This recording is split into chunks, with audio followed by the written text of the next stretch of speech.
अरविंद केजरीवाल यांना मोठा धक्का। राज्यसभेतील आपच्या 7 खासदारांचा गट भाजपमध्ये विलीन, तर तपास यंत्रणांच्या दबावामुळे खासदारांची बंडखोरी। ऑपरेशन लोटसवरून आपची भाजपवर टीका।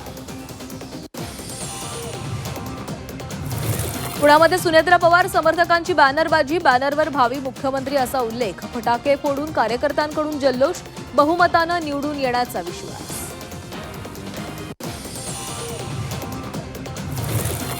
राघव चड्ढा यांच्यासह अशोक मित्तल, संदीप पाठकांची आप पक्षाला सोडचिठ्ठी।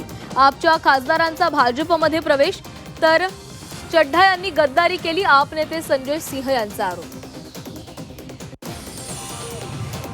गुणरत्न सदावर्त यांना आवर घाला, आमचा संयम संपायची वाट पाहू नका, नाहीतर परिणाम वाईट होतील। अविनाश जाधव यांचा इशारा। पश्चिम बंगालमधील निवडणुकीच्या पहिल्या टप्प्यात विक्रमी मतदान। सुप्रीम कोर्टाच्या सरन्यायाधीशांकडून आनंद व्यक्त। मतदानामुळे लोकशाही मजबूत होत असल्याचं विधान। झी24 तासच्या बातमीचा इम्पॅक्ट। महिला व बालविकास घोटाळ्याप्रकरणी चौकशी समिती। मंत्री आदिती तटकरेंची घोषणा। 2 वर्षांची मान्यता रद्द करण्यासह कंत्राटदारांना काळ्या यादीमध्ये टाकण्याची ग्वाही। रिक्षा संघटनांकडून संप पुकारण्याचा इशारा। संप करत मराठी माणसाला त्रास दिल्यास त्यांचा गाल आणि आमचा हात। कल्याणच्या मनसे जिल्हाध्यक्षांचा इशारा।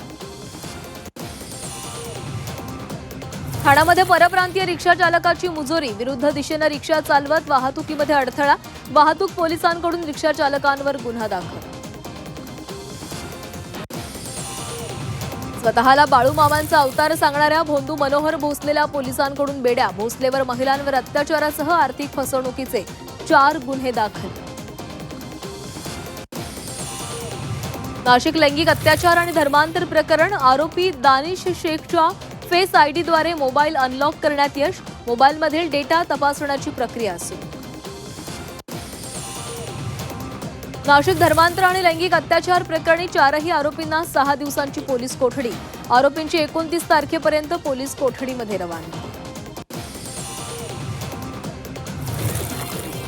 मध्य रेल्वेच्या आसनगाव कसारा स्थानकादरम्यान आजपासून 15 तासांचा मेगा ब्लॉक।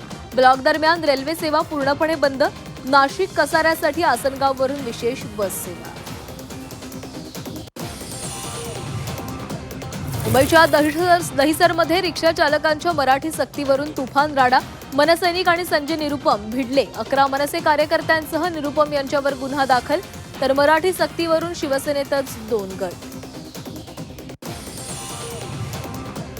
मुंबईतील केईएम रुग्णालयाचं नामांतर होणार। नामांतर प्रस्ताव आरोग्य समितीमध्ये मंजूर।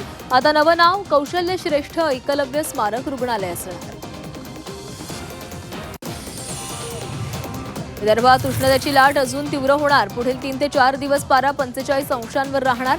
नागपूर प्रादेशिक हवामान विभागाचा इशारा।